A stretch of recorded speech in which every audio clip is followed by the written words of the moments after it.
Hello दोस्तों, तो यार कैसे सभी। आज के एक और वीडियो के साथ में फिर से वापस। तो यार आज की इस वीडियो में मैं आप सभी के लिए लेके आया हूँ ईट चैप्टर 2। इससे पहले मैंने ईट का चैप्टर 1 एक्सप्लेन कर दिया है, तो अगर आपने पहले वाला वीडियो नहीं देखा है तो आप उसे पहले जरूर देख लेना, तभी आपको वीडियो समझ में आएगा। ईट चैप्टर 1 वीडियो का लिंक आपको इस वीडियो के डिस्क्रिप्शन बॉक्स में मिल जाएगा, तो आप वहाँ पर क्लिक करके चेक कर सकते हो। तो चलिए बिना किसी देरी के बढ़ते हैं मूवी की ओर। तो ईट चैप्टर 2 मूवी की स्टार्टिंग वहीं से होती है जहाँ पर ईट चैप्टर 1 मूवी का एंडिंग हुआ था। यहाँ पर हम लूजर्स क्लब के बच्चों को देखते हैं जो कि पेनीवाइज को हराने के बाद एक हाथ में काट करके निशान बनाते हैं और यह प्रॉमिस करते हैं कि जब यह पेनीवाइज वापस आएगा तो हमें भी वापस आना होगा। और इसके बाद सीन यहीं पर कट हो जाता है और हमें 27 साल के बाद का सीन दिखाया जाता है, जहाँ पर उसी जगह यानी कि डेरी टाउन में एक फेस्टिवल चल रहा होता है। और यहाँ पर हम दो लड़के को देखते हैं जिन्हें दूसरे लड़के तंग कर रहे थे। और रात में जब वह दोनों लड़के फेस्टिवल को छोड़ के घर की ओर जा रहे थे तो वह लड़के उसे फिर से परेशान करने लगते हैं और यहीं पर वह लोग एक दूसरे को मारने भी लगते हैं। और इस फाइट के दौरान वह सभी लड़के उस दोनों लड़के को काफी ज्यादा जख्मी कर दिए थे। और उन दोनों लड़कों में से एक लड़के को नीचे फेंक देते हैं। और उसके बाद उन लड़कों के जाने के बाद उसका जो दूसरा दोस्त था वह नीचे पुल के आता है और वह अपने दोस्त को खोजने की कोशिश करता है। और नीचे आकर के वह देखता है कि नदी के दूसरे साइड में एक जोकर ने उसके दोस्त को पकड़ा हुआ है। और देखते ही देखते वह पेनीवाइज अपने बड़े बड़े दांतों को बाहर निकालता है और उसके दोस्त की छाती पे काट के खा जाता है बहुत बेरहमी तरीके से।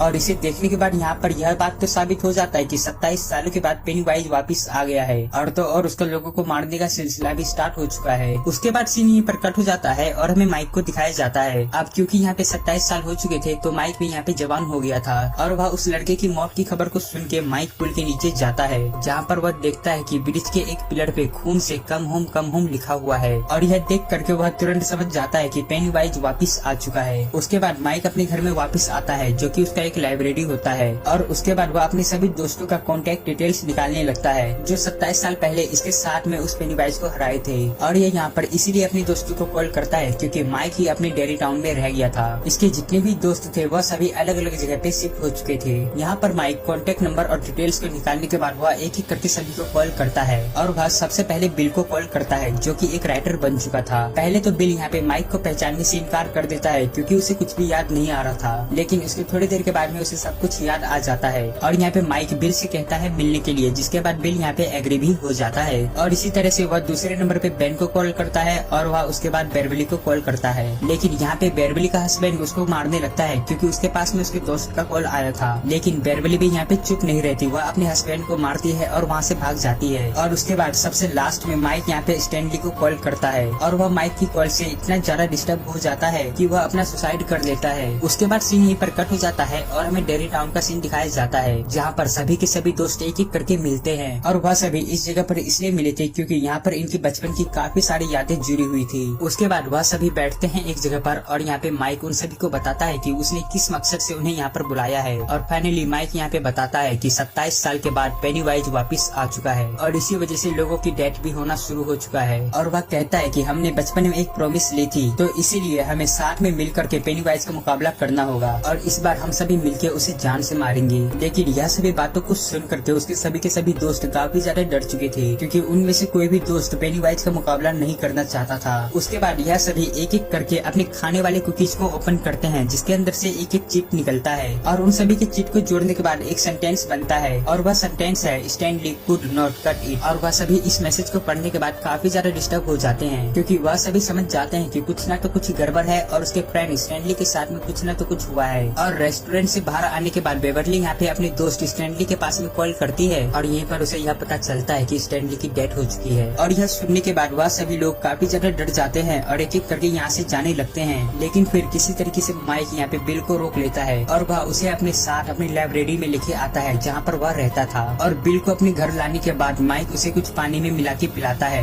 जिससे उसे कुछ विजन्स आने लगते हैं यानी कि कुछ सपने। और यहाँ पर माइक बिल को एक ऐसा बॉक्स दिखाता है जिससे कि वह पेनीवाइज को कैद कर सकता था। और यहाँ पर माइक बिल को कहता है कि तुम इस बॉक्स को देखो। और जब बिल उस बॉक्स को देखना शुरू करता है तो उसे यहाँ पे अलग अलग विजन्स आते हैं और यहाँ पे विजन्स के कारण बिल ने वह सभी चीजें देख लिया था जो माइक के साथ में हुआ था। और यह सभी कुछ होने के बाद फाइनली वह एग्री हो जाता है।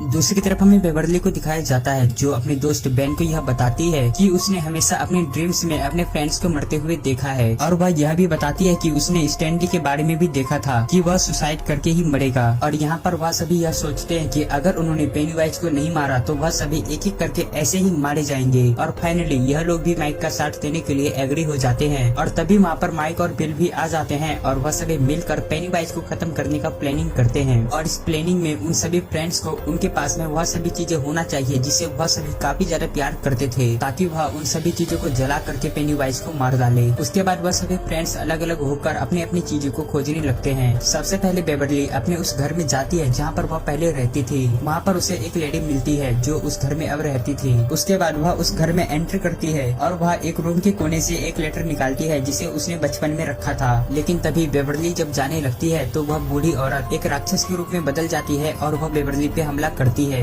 लेकिन बिल्कुल ठीक वक्त पर बेवर्ली उस लेटर को किसी तरीके से देती है और वहाँ से भागती है। उसके बाद सीन यहीं पर कट हो जाता है और हमें बिल को दिखाया जाता है। वह उसी सीवर के पास में आके रुकता है जहाँ से बचपन में उसका भाई गायब हुआ था। बिल यहाँ पे उस सीवर के पास में आता है और वह यहाँ पर चिल्लाते हुए बोलता है कि आखिर इतने सारे बच्चों में से तुमने मेरे भाई को ही क्यों लिया। तब रिप्लाई में उसे सीवर में से पेनीवाइज की आवाज आती है। वह यहाँ पर उसे कहता है कि मैंने तुम्हें खोजा लेकिन तुम मुझे नहीं मिले, इसीलिए मैंने तुम्हारे भाई को ले लिया। और तभी बिल का छोटा भाई उस सीवर में दिखाई देता है और उसके हाथ में एक कागज का छोटा सा बोट था। बिल उस सीवर में हाथ डालता है और अपने भाई को खींचने की कोशिश करता है, लेकिन तभी पेनीवाइज अपने बहुत सारे हाथों से बिल को अपनी तरफ खींचने की कोशिश करता है। लेकिन किसी तरीके से बिल अपने हाथ को बाहर निकालता है और अपनी जान को बचाता है और उसके हाथ में वही अपने छोटे भाई की बनाई हुई कागज की बोट आ जाती है। और इसी वजह से उसे उसकी पास्ट से जुड़ी हुई चीजें भी मिल जाती है और इसी तरह से उनके बाकी फ्रेंड्स को भी बचपन की चीजें जुड़ी हुई मिल जाती है। उसके बाद वह सभी दोस्त मिल करके उसी पुराने खंडर वाले घर में जाते हैं जहाँ पर वह पेनीवाइज रहता था। वह सभी जैसे ही उस घर में एंटर करते हैं तो वह पेनीवाइज उन सभी पे अटैक कर देता है। पेनीवाइज बेन के पेट पे चाकू से काटते हुए लिखता है होम एट लास्ट। और तभी उनके सामने उसके बचपन का फ्रेंड स्टैनली का हेड निकल आता है और उसके सर में से मकड़ी की तरह छोटे छोटे पैर निकल आते हैं। उसके बाद वह रिची पे अटैक कर देता है जिसे बिल और बेन दोनों मिलकर बचाते हैं। उसके बाद वह सभी दोस्त मिलकर उस घर के अंदर एक कुएं में जाते हैं जहाँ पर उन्हें एक खुफिया रास्ता मिलता है जो कि एक काफी बड़ी गुफा थी। वह सभी गुफा से जाते हुए उस जगह पे पहुँच जाते हैं जहाँ से पेनीवाइज फर्स्ट टाइम इस दुनिया में आया था और वहाँ पर एक काफी बड़ा स्ट्रक्चर भी बना हुआ था। उसके बाद यह सभी दोस्त उस स्ट्रक्चर के चारों तरफ खड़े हो जाते हैं और यहाँ पर माइक उस बॉक्स को स्ट्रक्चर के बीचों बीच रख देता है जिससे कि पेनीवाइज को पकड़ सकते हैं। उसके बाद माइक उस बॉक्स में आग लगा देता है और उसके बाद एक एक करके वह सभी दोस्त अपने पास्ट से जुड़ी हुई चीजों को उस आग में डाल देते हैं। और उसके बाद वह सभी के सभी एक एक करके अपना हाथ पकड़ते हैं और वह मंत्र पढ़ना स्टार्ट करते हैं। और इनका मंत्र स्टार्ट होते ही 3 लाइट ऊपर से नीचे की ओर आता है। असल में यह तीनों की तीनों लाइट ही पेनीवाइज की असली रूप थी और देखते ही देखते आहिस्ता आहिस्ता वह तीनों की तीनों लाइट उस बॉक्स के अंदर में आ जाता है जिसे माइक जल्दी से ढक देता है। लेकिन तभी उस बॉक्स के अंदर से एक रेड कलर का बलून बाहर निकलता है और वह धीरे धीरे देखते ही देखते बहुत ज्यादा बड़ा हो जाता है और वह अचानक से फट भी जाता है। और उसके बाद उसमें से निकलता है पेनीवाइज। यहाँ पे पेनीवाइज उन सभी को भड़काने के लिए यह बताता है कि क्या माइक ने तुम्हें अच्छे से सभी कुछ नहीं बताया। पेनीवाइज उन सभी को यह भी बताता है कि इस रिचुअल के अकॉर्डिंग जो लोग भी इस रिचुअल को कंप्लीट करेंगे यानी कि मुझे मारने का कोशिश करेंगे वह सभी भी मेरे साथ साथ मारे जाएंगे। और यह बात माइक ने अपने फ्रेंड से छुपा के रखा था। और पेनीवाइज की यह सभी बातों को सुनने के बाद वह सभी काफी ज्यादा घबरा जाते हैं और वह माइक पे गुस्सा करते हैं। और फिर देखते ही देखते वह पेनीवाइज एक बहुत बड़े मकड़े के रूप में तब्दील हो जाता है और वह उन लोगों पे हमला कर देता है और वह अलग अलग करके उन लोगों को अलग अलग विजन्स दिखाता है। और यहाँ पर वह पेनीवाइज उन लोगों को उसी चीजों से डराता है जिससे वह काफी ज्यादा डरते थे।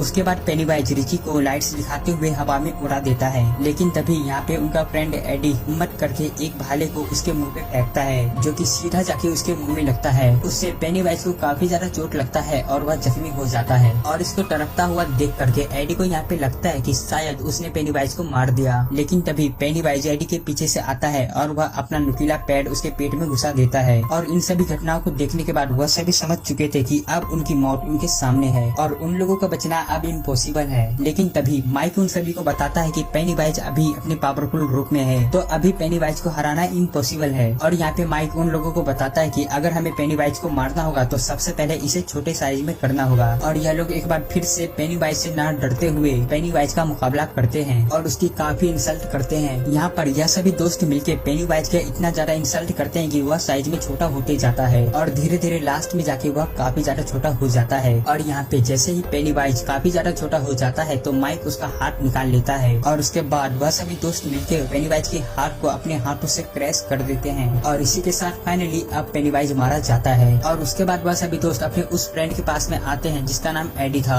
और यहाँ पर वह सभी देखते हैं कि वह मारा जा चुका है, लेकिन किसी तरीके से वह सभी अपने आप को संभालते हैं और वहाँ से बाहर आते हैं। इसके बाद उन सभी दोस्तों को अपने फ्रेंड स्टैनली का लेटर मिलता है और इस लेटर को उसने मरने से पहले उन सभी दोस्तों के लिए लिखा था जो उसके साथ बचपन में पेनीवाइज का मुकाबला किए थे। स्टैनली ने लिखा था कि माइक की कॉल आने के बाद वह काफी ज्यादा डर गया था और वह जानता था कि वह पेनीवाइज का कभी भी मुकाबला नहीं कर पाएगा और वहाँ पर आने के बाद वह उनकी हेल्प करने के बजाय उन लोगों के लिए मुसीबत बन जाएगा। तो इसीलिए उसने सुसाइड को अपने लिए ज्यादा बेटर ऑप्शन समझा और इसी के साथ यह मूवी यहीं पर एंड हो जाता है।